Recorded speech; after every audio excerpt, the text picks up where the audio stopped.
We used to say that we often need two for a tango, but it's not enough. We need a square dance. The transition of our industry will be dependent a lot on innovation, and innovation together with others. Building new industry requires a collaboration between politicians, society, industry, and people who want to develop a better world. I think the most unique thing is that we have industries, sectors that have produced their own roadmaps voluntary, and they have changed the mindset so they see the possibilities of being fossil-free. They say that if we are fossil-free, we increase the competitiveness, and that's a crucial thing. This is the greatest change in the iron and steel industry in over 1,000 years. In the transformation, we can see a paradox. It's extremely costly for the industry to transform to fossil-free steel and climate-neutral cement and all that. But for the consumer, it's not a big difference. The difference is so small that you barely see in the price. An important area is raw material. And that's why we're joining forces with other industry leaders to push forward breakthrough technologies for large-scale recycling of textiles. We've done it before. We've changed the society all the time. We have a history of cutting-edge technology development. We also have very strong political support for the development. And then, of course, we have the access to the fossil-free electricity that we need for this process. The transformation will go much faster than we believe just now. Electric cars or mobile phones and so on, it will go much faster than you thought it was possible.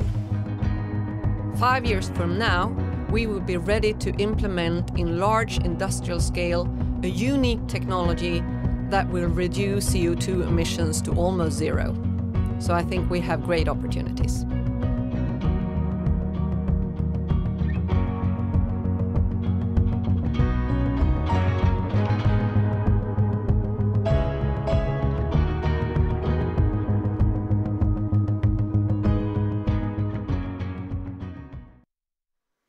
Your emissions is our emissions. As you heard, Sweden's on a mission to become the first carbon-neutral OECD country by 2045. And we need you to join our journey to make it count for all of us. We share the air you breathe, so let's share our knowledge, ideas, and resources to crack the carbon puzzle. Let's find, test, and implement the solutions we all desire to combat carbon. Bring your talent, business ideas, and resources, and join us in co-creation for innovation. Warmly welcome to this Indo-Swedish webinar on decarbonization of industry. My name is Malin Petersen, and I'm country manager for India at Vinnova, Sweden's innovation agency. Next slide, please. Today, we focus on co-creation because shared challenges are best solved together. You will get to meet the pioneers, the people and products showing we're getting there. You will also learn how you can engage in co-creation for innovation. For example, you will hear about an upcoming Indo-Swedish call within circular economy. Before all this, I would like to welcome Ambassador Claes Molin up on stage to share his opening remarks. Please, Ambassador. Thank you, Malin. Good morning, everyone. Good afternoon in India and wherever you may be today. Thank you for the opportunity once again to plug our fantastic cooperation, Swedish-Indian cooperation when it comes to innovation writ large, but of course also on circular economy, in today's case, decarbonization of industry, which is extremely topical and something we are receiving a lot of attention on. Something that is very timely and something that I know our experts in both places are looking intently at and very, very closely at. Thank you also to those who are organizing today's webinar. Sweden Innovation Days, of course, in general. Something that pulls us together, and a forum which is very, very useful for having colleagues on both the Indian and the Swedish side get together. Something that happens daily, or at least weekly, monthly, and something that we've overseen as far as the embassy in New Delhi is concerned over the last year, and something we see continuously growing, which we're very happy about. I'm also very happy to see colleagues from DST, from the Swedish various innovation agencies, Vinnova, of course, the Stockholm Environment Institute, which is not an agency per se, but Formas, and of course, others. And I look forward to following the discussion. Innovation is very much at the heart of our bilateral partnership, as I think everyone knows by now. And it's something that India looks to Sweden for, but also increasingly that we cooperate on a very equal basis. Today's topic, decarbonization of industry, is getting, as I said, more and more important. We had a roadshow, as we called it, in Sweden in November. Team from the embassy, also our Consulate General in Mumbai, our Innovation and Science and Innovation Counselor, and others, our Chamber of Commerce based in India, the Sweden-India Business Council here in Sweden. I happen to be in Stockholm at the moment. Took part, and we traveled to 4 or 5 places in Sweden, and met what we really perceive as being a growing interest also from industry. We'll hear more about that today. That is one of the topics. What the private sector is doing itself in seeing the value and seeing, of course, the increasing competitiveness and advantage of being at the forefront of transition. We saw it firsthand in Sweden, and I know that also engaging with our Indian counterparts, both here in Sweden and Indian companies in India, is something that is moving this ball very much forward. Of course, our joint initiative, the Leadership Group for Industry Transition, Lead It, is a particularly useful case in point, where I think we're also seeing it very much as a great lever, both politically but also practically, for companies to get on board and hopefully also get ahead in this very important endeavor. You already, I think, mentioned, Malin, the joint call. I think we're also looking forward to much more interest from both individuals, from agencies, and as I've said, from companies in this work. The sustainability mapping that has been done among Swedish companies in India, I think, is also a very good case in point to see what they're doing and how they perceive it as a comparative advantage in being far ahead. The joint call we'll hear much more about, but something where we, as has been the case in the past, get very many very useful, very good ideas, and that we can then jointly fund in seeing how these ideas are moved forward and can be implemented as we move forward. It is the joint responsibility of greening the economy, energy transition. There are a number of key phrases here. I think you know them all. But it is something that, as I've tried to underline, very much underlies the joint partnership that we have with India, and something that is only going to grow in importance. So thank you for doing this today. Best of luck, and I look forward to following the proceedings. Thanks. Thank you, Ambassador Molin. The Office of Science and Innovation at the Embassy of Sweden in New Delhi, Business Sweden in India, and Vinnova has joined hands in an initiative called Sweden-India Innovation Initiative. This initiative has a purpose to promote Indo-Swedish cooperation for innovation. And if you wish to stay posted on upcoming Indo-Swedish activities, please join our LinkedIn group with the same name, Sweden-India Innovation Initiative. Here you can get info about upcoming activities, funding opportunities, and you may also post information about your organization or what you're looking for in a partner. Now to our next speaker. It's Dr. Claudia Stodd, head of the Sustainable Industry Unit at the Swedish Energy Agency. Please, over to you. Thank you very much. Dear ladies and gentlemen, we are living in a time of transition. Since the Paris meeting, we have seen a clear shift where industries increasingly focus on reducing greenhouse gas emissions from the processes and value chains. Today, I will give you a short overview of some Swedish examples. Next slide, please. Sweden has set the goal of being the world's first fossil-free welfare state.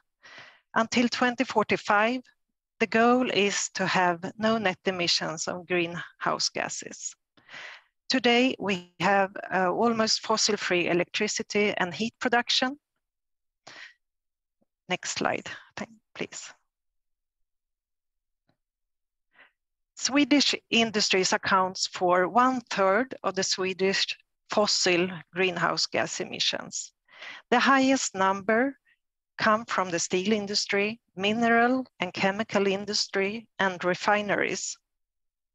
Next slide. We see that several solutions are necessary to decarbonize the industry.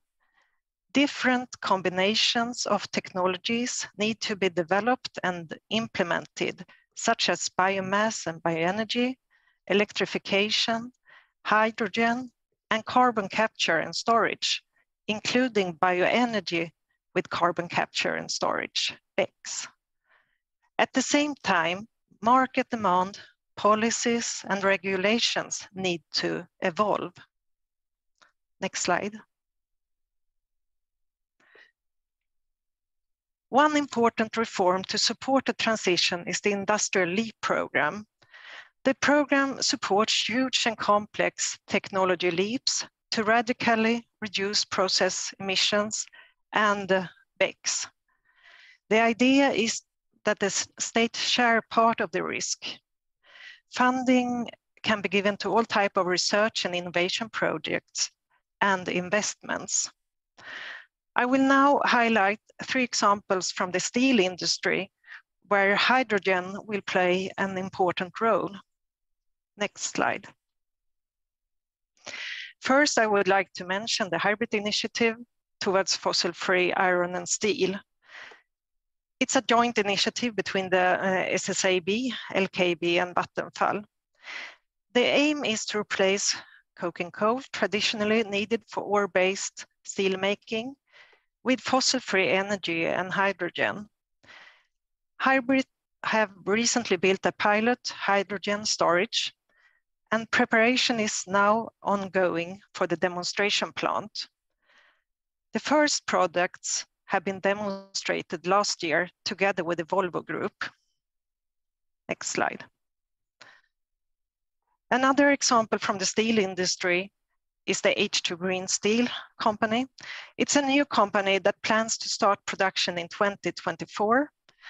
Last year, they made a feed study on hydrogen production integrated with steel production and with financial support from the agency. Next slide. The last example is the steel company Ovako. An electrolyzer for production of fossil-free hydrogen will be installed at the company's site in Hofors, and it is expected to be completed by the end of this year. The 17 megawatt plant will enable Ovako to reduce the greenhouse gas emissions from the steel production by 50% from already low levels. And the project is a collaboration between Ovako, Hitachi ABB Power Grids, H2 Green Steel, and Nel, with support from the agency.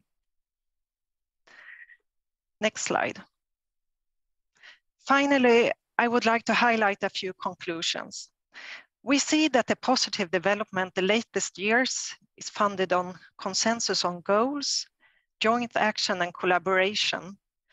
Now we need to further accelerate the pace of innovation, develop policies and regulations, and upscale technologies and ensure that solutions reach the global market.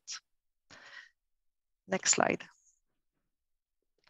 And thank you all for listening, and hope you enjoyed the seminar. Thank you.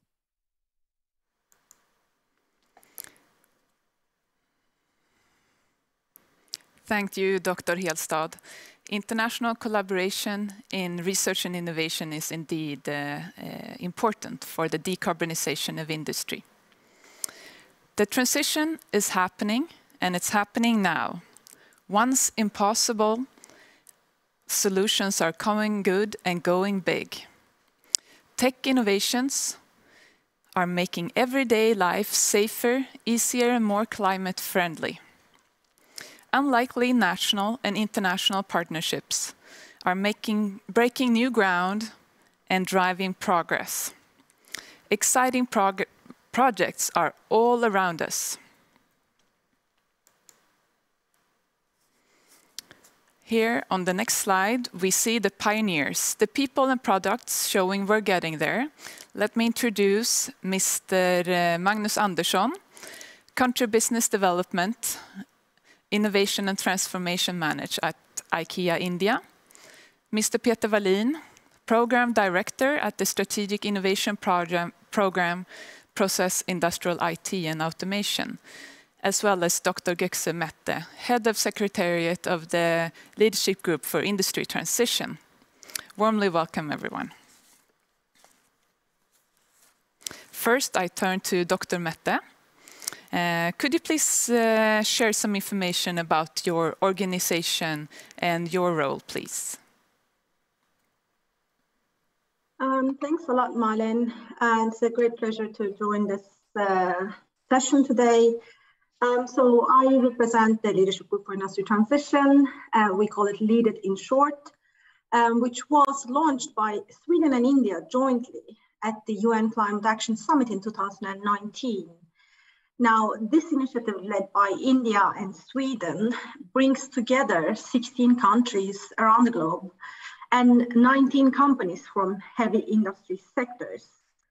And LEAD IT members work together towards accelerating transition of all industry sectors to low carbon pathways that are in line with the goals of the Paris Agreement. And I am based at the Stockholm Environment Institute, SEI in short, which hosts the secretariat of LEAD IT. And we are a global environmental think tank with offices in 8 locations around the world, and our work covers all aspects of sustainability. Thank you. Thank you, Dr. Mette. Mr. Wallin, could you please share some information about your role and organization, please? Sure, and I do apologize for the quite complex name of Process Industrial IT and Automation, but basically we work with digitizing the process industry. And of course, as Clara mentioned, the process industry is a really large emitter of CO2, and we think that the digital technologies can help in reducing that footprint. And in PIA, we work a lot with a term that we call InTech. So basically, we heard, of course, we had FinTech, MedTech, EDU-tech been around for a long time, but we haven't really had a good term for the industrial technology. So therefore, we think the InTech term is a really good term that we need to use more in how we can foster and focus more on these new technologies for industry. I mean, the industry is a slow-moving beast, I would say, in some ways, especially since you have large installations and of course the availability, of course, really crucial to these industries. They don't just take in these new technologies just because it's fun to try them. They need to know that it works, and they need to know that they can get some benefit out of it. So we try to run projects that actually can help the industry to be more confident in trying new technologies. So since the start in 2013, we have, together with industry, invested roughly 1 billion SEK in this transformation. Thank you, Mr. Wallin. Mr. Andersson, if you could also please share some info on your role and organization, please. And if I may, could you also say something about how Ikea India is contributing to the transformation to a sustainable industry, please? Thanks for having me, Malin, and thanks for an amazing event. So I'm working as the Business Development Manager for Ikea India, responsible for topics around transformation, innovation in a sustainable way. And I think everyone knows Ikea as a furnishing company, but we are very much an organization that is purpose-led. And our sustainability ambition is to inspire and enable more than 1 billion people to live a better everyday life within the boundaries of the planet. So with that 1 billion, of course, we have 1.3 billion in India. So this is really the right place for us to be. But this vision goes beyond the home furnishing. We want to have a positive impact on the world and India, from the communities where we source our raw material to the way the products help our customers to live a more sustainable life at home. And we have set up a quite ambitious goal of being planet positive by 2030. Furthermore, our contribution, if I go back to your question, is also to have less talk and more act, because this decade that we have in front of us is super important, not only for Ikea, but for the whole world.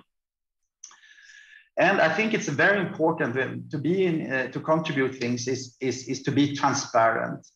And you can go into ikea.com and newsletter and see all the things that we are doing. I will give some examples in this event, but there are more that you can read about Ikea, what we're doing in this area.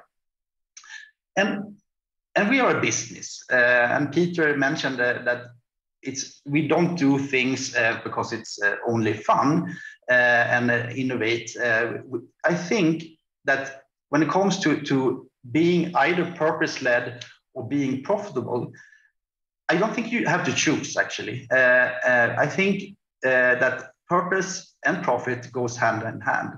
But in order to achieve this, we cannot work in silo. Ikea cannot work alone, and we do work a lot across industries, organizations, and governments. And that's why an event like this that we are doing today is so important. Thank you so much, Malin. Back to you. Thank you, Mr. Andersson. Back to Mr. Wallin. Could you please elaborate somewhat on how your strategic innovation program is supporting the transformation to a sustainable industry, please?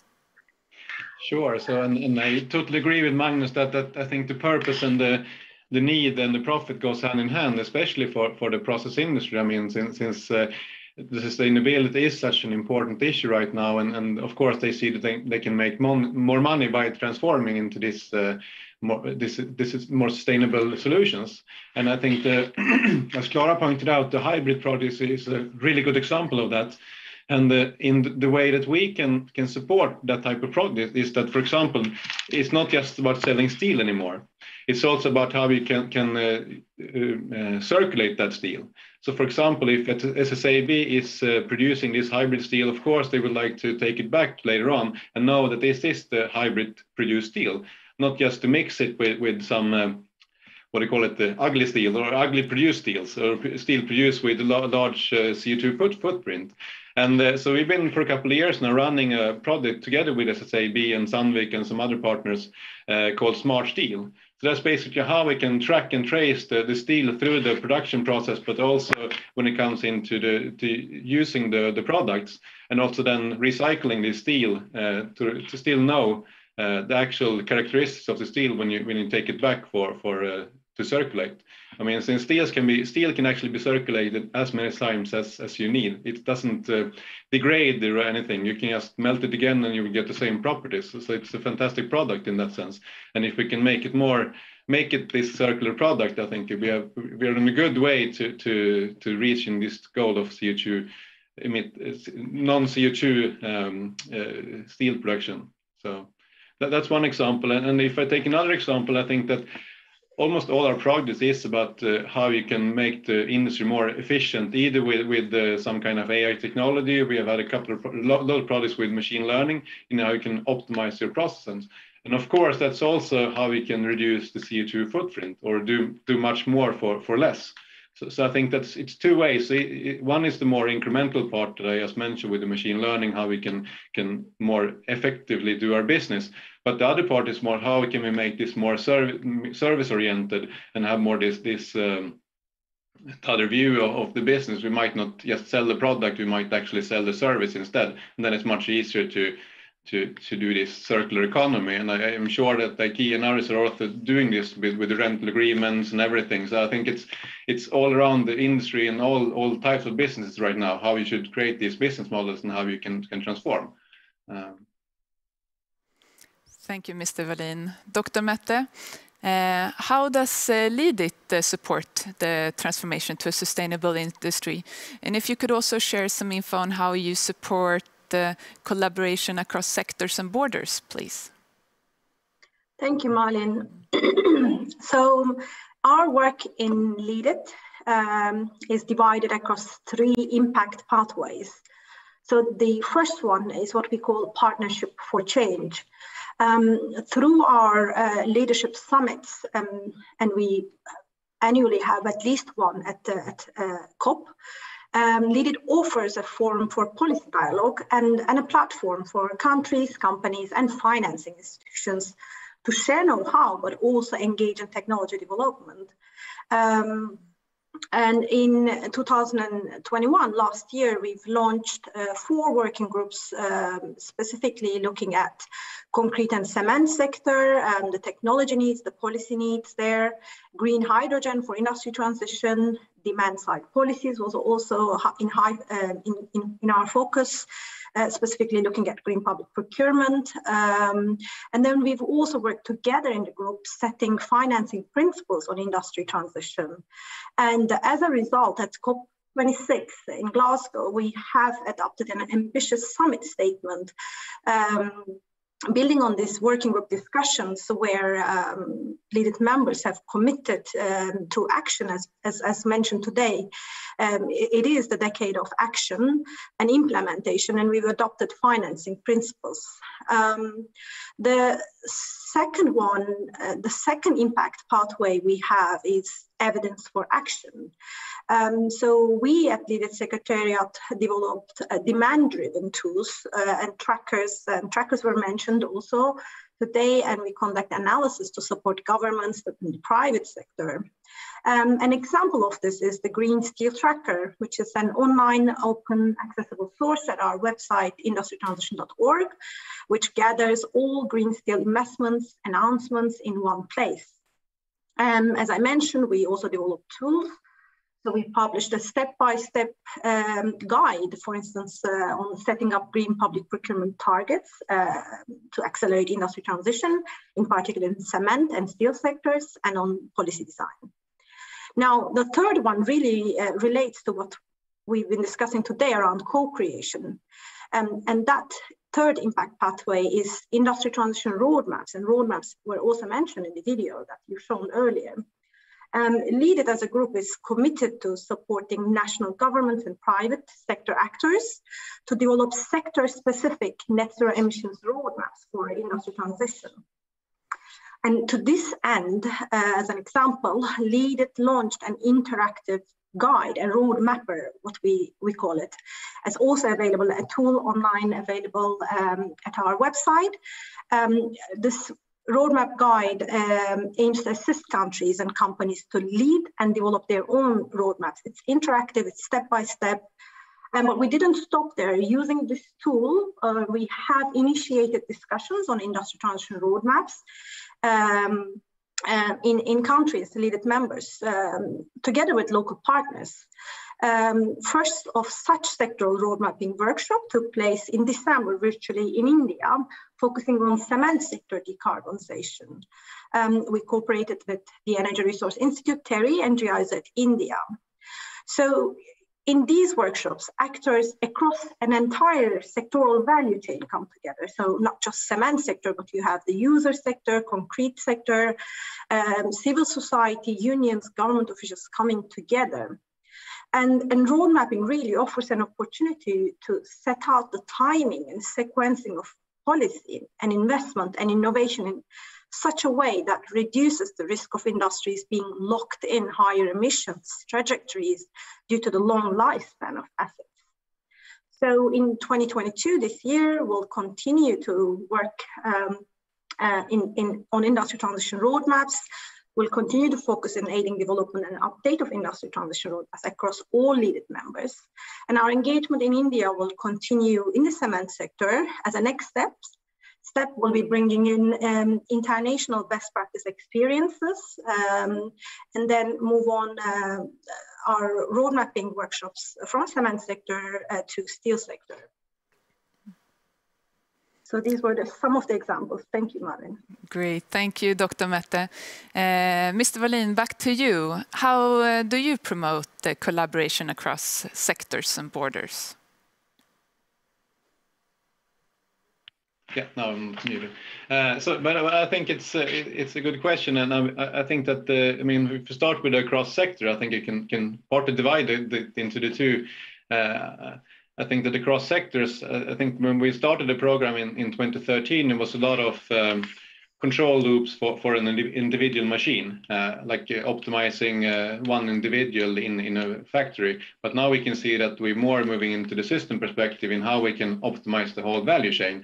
And of course, if we are to cover the whole value chain, as I talked about earlier with this circulation of steel, for example, of course, we need to work across sectors. So I think that's we promote that quite a lot right now, that we would like to see how this data and information can transform between these different sectors and how you can use it. And another answer to that we work with cross sectors is, of course, that a lot of the new technology is developed for other sectors than the industry. If you look at, I mean, we have 5G, we have AI, we have AR, VR, and all those new technologies. They're usually developed for other businesses like media, transport, and so on, and not particularly for industry. And of course, we should not redevelop it completely. We should take what's already developed and use it for our industry. And that's basically what we try to do with a lot of our projects. So it's not complete new development of algorithms, it's more adapting what's already out there. So that's also a type of cross-sector collaboration. And to further enhance that, and also to move into the answer about how we work across borders, we have for a year now roughly been running a pre-study together with the Nordic Innovation House in Silicon Valley, and looking at how we can make use of the emerging tech companies in Silicon Valley and how they can be better in using the Swedish industry as a testbed and test platform. So, and that project will actually continue now. So we hope to, for the next couple of years here, see how we can have the Swedish industry in more collaboration with the emerging tech companies of Silicon Valley, and how they can be a fruitful collaboration. Because I think that so far the tech companies in Silicon Valley has been quite focused on the consumer products, but I think there's a lot of benefit in actually moving into industry as well. And of course, now we start with US, but we see this as a collaboration that will expand across the globe with more countries to involve, like India, for example, like Canada, Germany, and so on. So we're more creating a method in how we can do this type of collaborations in the future. And we do have a session, if I'm allowed to do some commercials about a session tomorrow at 6 o'clock Swedish time or Central European time. So if you would like to learn more about this initiative, you're most welcome to join us there. Thank you very much, Mr. Wallin. Now, lastly, Mr. Andersson, how does Ikea India work to promote collaboration across sectors and borders with a sustainability purpose, please? Thank you, Malin. Yeah, I mean, I have three examples. One is we are moving more and more production to India to be closer to our customers. That has its challenges, and there we have a lot of collaboration with the government in order to make this happen. to build up the furniture industry, and which is quite unorganized today, to be more organized, and the benefits of that. When it comes to energy, as an example, which is a little bit hardcore, we have a plan to do all our last mile deliveries with electric vehicles, and we are quite far sourcing all our consumption of energy to 100% renewable energy like solar, not only to our stores, but also beyond. We're also looking into, we are doing that in other markets, actually partnering up with companies to help our customers to source solar energy in a good way. But when it comes to energy, I think it's also important to say that there are two sides of the coin.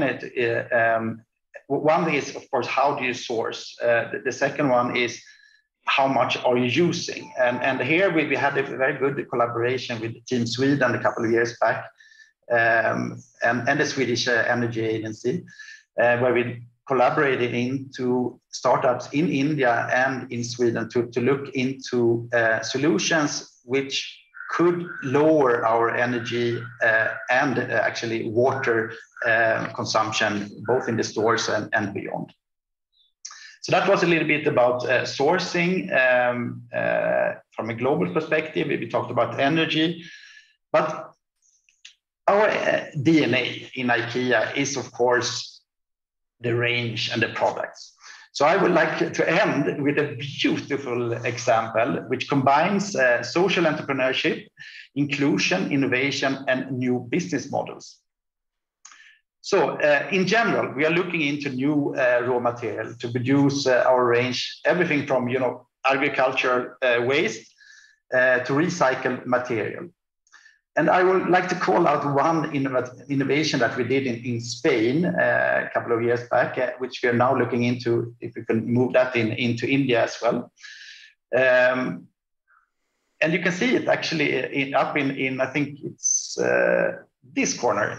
It is a small range, but very successful, called Musselblomma, which is produced of ocean-bound plastic. And this is done in Spain, was done in Spain together with actually fishermen. And so after the collection of the plastic in aggregated containers close to the port, it was cleansed, sorted, mechanically recycled, and together with recycled PET bottles made into yarn and fabrics. So the whole supply chain for this project was located in Spain with fishermen in the Mediterranean Sea, collecting this plastic while fishing. So this is one, I think, a beautiful example of how to find new business models and inclusion and social entrepreneurship. And we are looking into if we can do something similar in India. If you lived here for some while, you can see that there are a lot of plastic laying around the streets, etc. We are looking in here to see if we can do something similar as we did in Spain. Thank you. Thank you, Mr.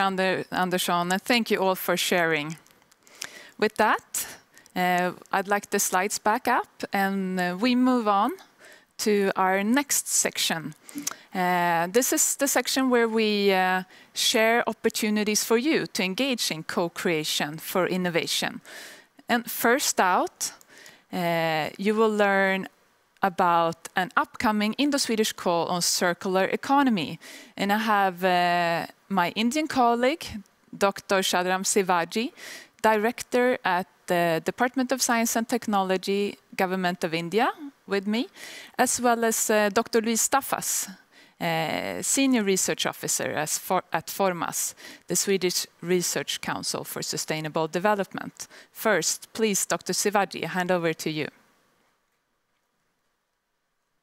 Yeah, thank you, Ms. Malin, and all the distinguished colleagues from Sweden and my dear colleagues from India. This is really a wonderful opportunity for all of us. And at the very outset, I would like to compliment and congratulate all my Swedish counterparts on the occasion of these Swedish Innovation Days, where the very important topic for discussion today, decarbonization of industries, which is actually very, very important for all of us. And we all need to work very untieredly for achieving the targets set by different countries to reduce the carbon emissions. So in this regard, actually we have at the Department of Science and Technology, Government of India, we already have a couple of programs on clean energy and large number of electric renewable energy related programs are already there.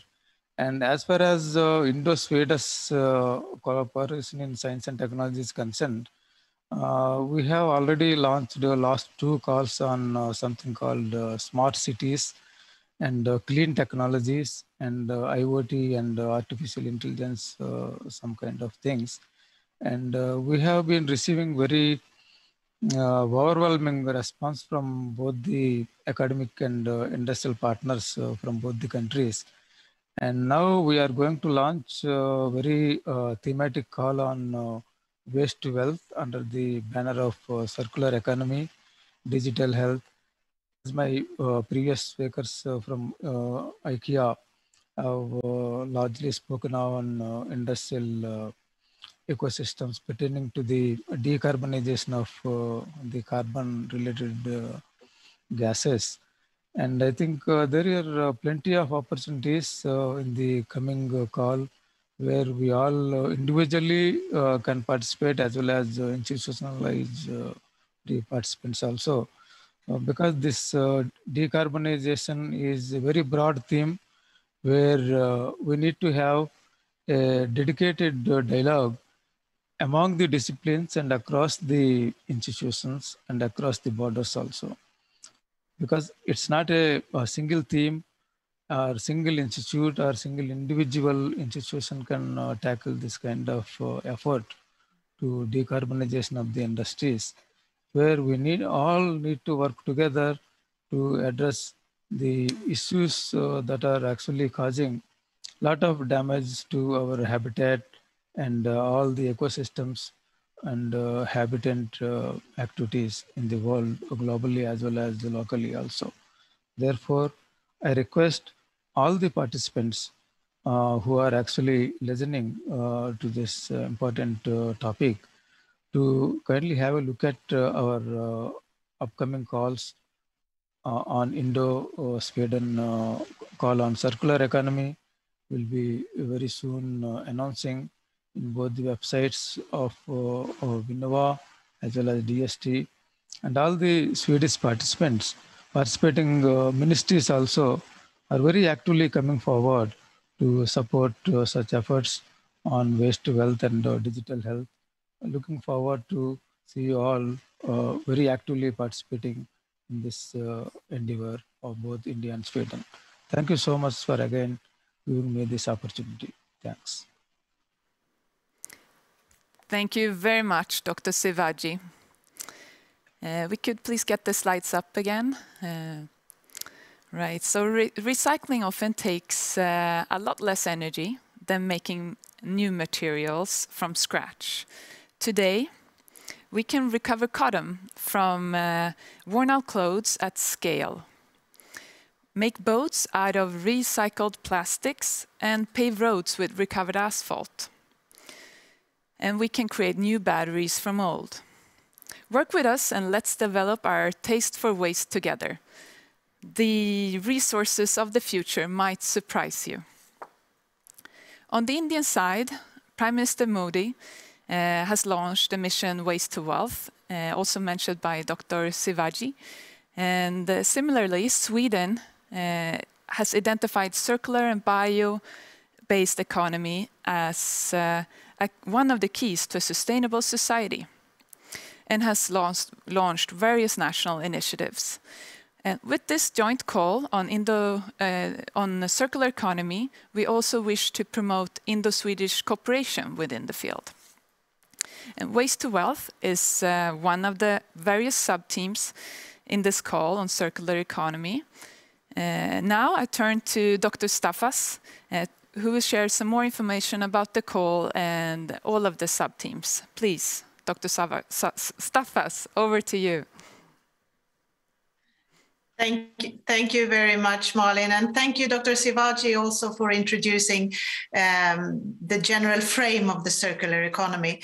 And I would like to introduce this or present this call a little bit further. Circular economy is indeed a very broad topic, affecting much more actually than technical development. And that's why it is so very good in this call. We are so many research agencies and departmental agencies that go together in this call, because that allows us to include projects that are multidisciplinary and also cross-disciplinary in this important topic. It is from the Indian side, the Department of Science and Technology, and also the Department of Biotechnology. From the Swedish side, we have Formas, Research Agency for Environment, Agriculture Sciences and Spatial Planning. We have Forte, the Swedish Research Council for Health and Working Life and Welfare. We have the Swedish Research Council, the Swedish Energy Agency, and Vinnova, the Swedish Innovation Agency. And with this setup, we can, as I said, have a very broad call, which is very important because the circular economy affects so many aspects or involves so many aspects of society. So we will, when the call opens, welcome calls related to various value chains, such as material flows like plastic, textile, medical, mining, ocean wastes, etc. We will welcome also comparative studies analyzing the short and long-term effects of circular initiatives, and that is very, very important too. We have societal changes that are required for a transition to the circular economy, like policies and governments, as well as aspects relevant to the individual citizens. We need to develop new business models. We cannot use all business models as we have done up till now in a new circular society.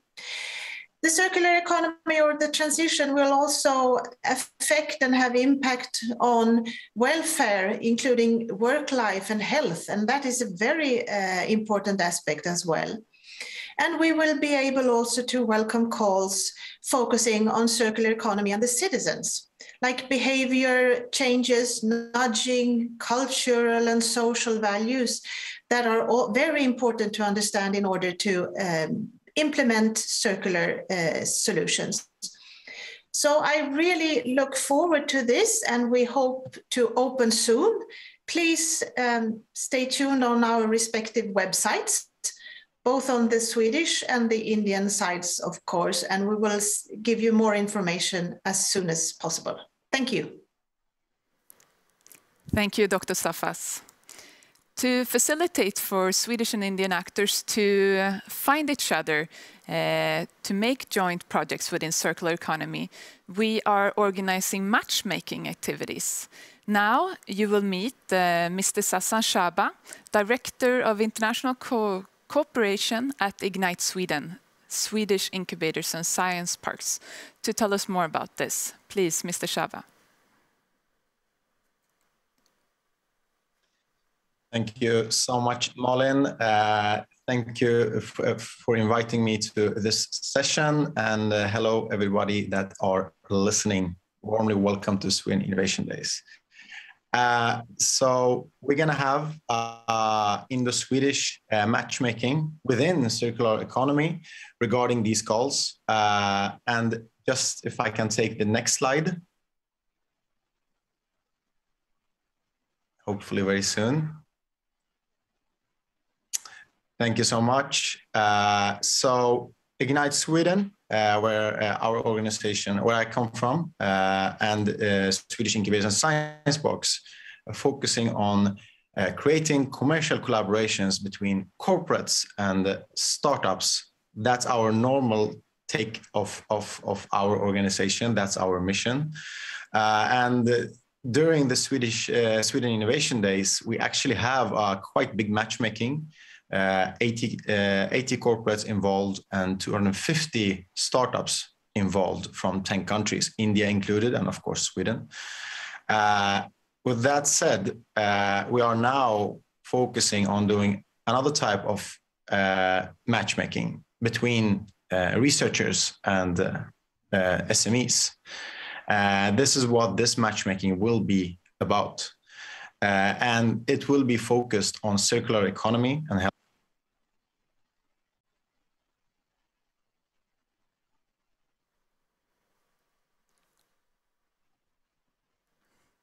All right, we seem to have lost Mr. Shaba. Should we give it another try? I am back. Oh, great. Welcome back. It might be the connection. I don't know. But let's do it again. So we're doing this matchmaking between SMEs and researchers from both India and Sweden. It will include researchers. It will include SMEs. And just to give you a brief, I can take the next slide, about what we do at Ignite. So we have been working in 10 countries. We have been working successfully with India. We had a Sweden-India Startup Match Day together between corporates and startups successfully in October. We had a lot of partners with us on that. We're going to do that in 2022, but we will also do a Indo-Sweden matchmaking, focusing on researchers. This is new for us, so we haven't done it before, but we look forward to find that process, and we have actually a structured process right now created as a draft, and we are now heading into including getting applications from both Indian side and of course side. I can take the next picture. Sorry. And this is our usual process of how we do the matchmaking. We always begin with the activation parts. We try to identify the needs, and then we do the matchmaking. We are focusing on commercial collaborations, but in this matter, we're going to, of course, begin with the activation part, and we're going to focus on the researchers from both India and Sweden and understand what kind of applications they want to form, and then include SMEs from both Swedish side and Indian side. With this said, we have many partners with us from India, and we have many partners from Sweden that will include both SMEs and researchers. I can take the next slide.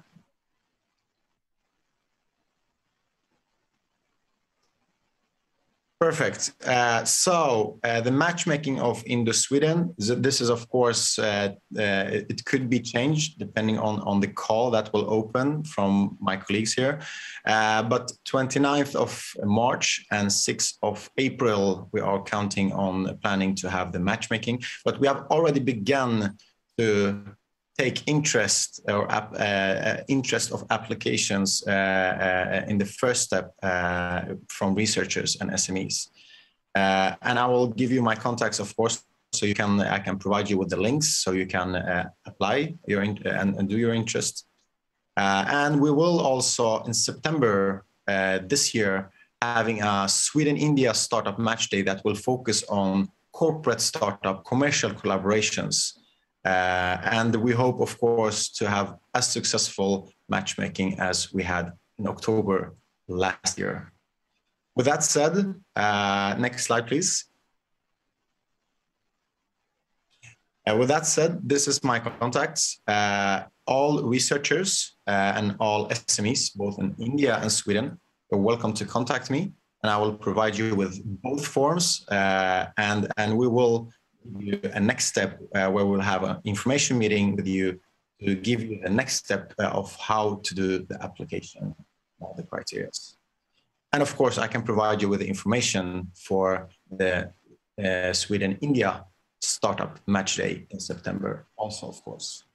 And just ending it with a key that I think is important in this partnership is the new leadership. I'm really happy to hear all the speakers here talking about collaboration, but I think it's key actually getting a more sustainable society in the future.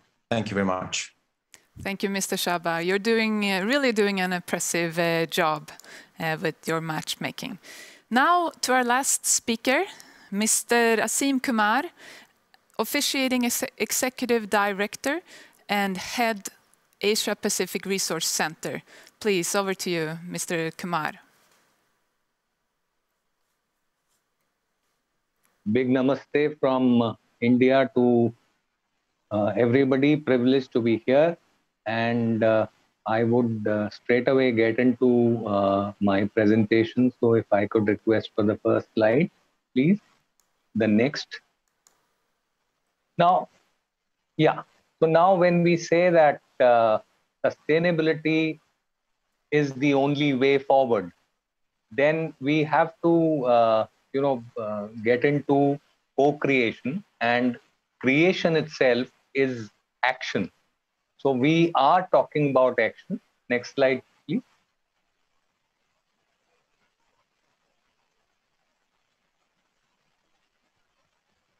Businesses are certainly engaged, and you can see that they are getting into the ESG and other sustainable, frameworks. But still, they need tools and training, and that was discussed at length earlier during this program by colleagues from various parts of the world, and particularly Sweden, India. Next, please.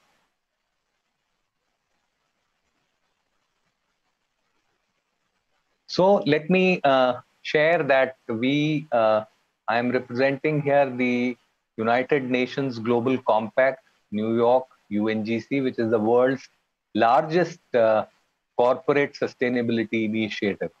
And we aim to mobilize a global movement of sustainable companies and stakeholders to create the world that we want. And this is, in summary, what we stand for. And in India, United Nations Global Compact Network India, which is the Indian local arm of the United Nations Global Compact, is the first local network globally to be established with full legal recognition. And the important thing about the UNGCNI is that we work for all the 17 SDGs and the 10 UN principles. So you can see that a call to companies to align strategies and operations with universal principles on human rights, labor, environment, and anti-corruption. Next slide, please.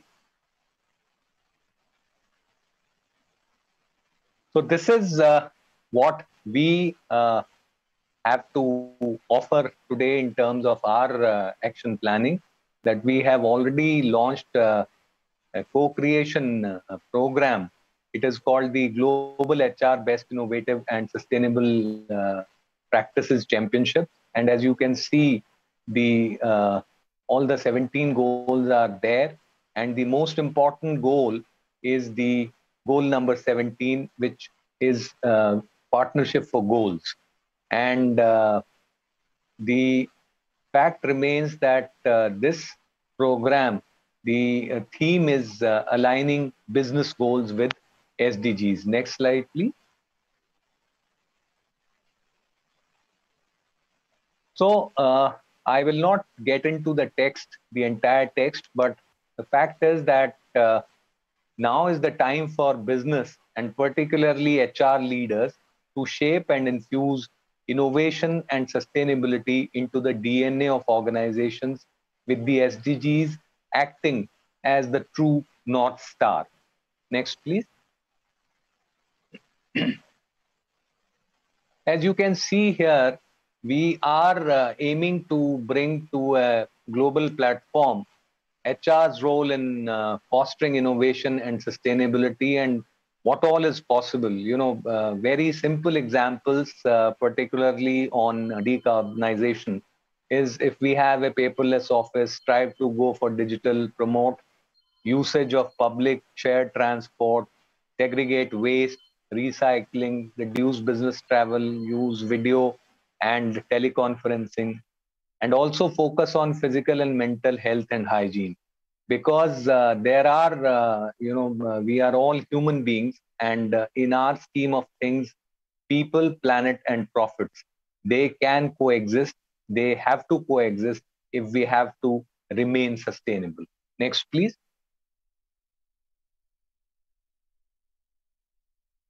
Now, you can see that innovation helps a company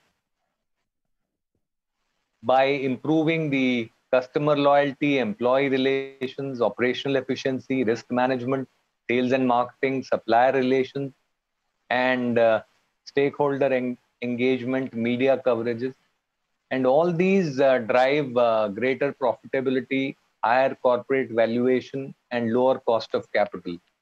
And it delivers ultimately the short and long-term value creation for shareholders and society. Next, please. We are seeing that we have to look at HR, because they were the ones we had to look up to, and they did deliver during the peak of the pandemic COVID. And now they are, as business leaders, as the strategic business partners, they are leading the co-creation of innovation and sustainability. And they must, and they are instilling a culture of sustainability with a focus on people, planet, and profits. The way forward is definitely to respond, recover, rebuild, and restore. And I'm very happy to share that we have received an overwhelming response to this particular initiative. And, lots of companies from various parts of the world have given their entries. And we just want to re-emphasize that the last date for registering your entries has been extended to 31st January 2022, and the grand finale is scheduled on March 10th. So I request everybody, particularly the India and the Swedish companies, to participate in large numbers. Thank you very much. Thank you very much. Before we end, I would just like to urge you once again to join our LinkedIn group, Sweden-India Innovation Initiative, to stay updated on upcoming Indo-Swedish activities. Thank you for listening in, and I hope to see you all soon.